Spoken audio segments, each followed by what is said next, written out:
माझा हा तुरू जो गेले 7-8 वर्ष येतोय, सर्वप्रथम हाच आला मिठू माझ्याकडे. त्याचं नाव मी तुरू अशासाठी ठेवलं आहे की त्याच्या डोक्यावरचं पीस आहे ते थोडंसं उचललेलं आहे, म्हणून आम्ही त्याला तुरेवाला बोलायचो, तर तुरू नाव ठेवलं.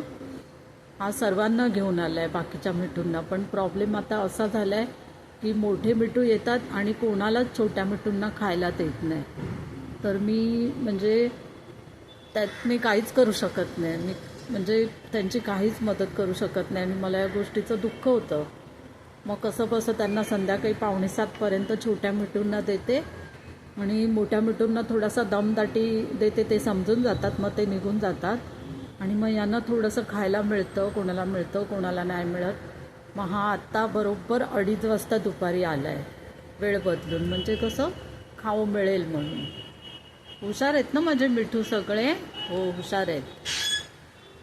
असंच यायचं पिल्लू, दुपारी यायचं म्हणजे तुला निवांत खाऊ खायला मिळेल, कोणी तुला डिस्टर्ब नाही करणार.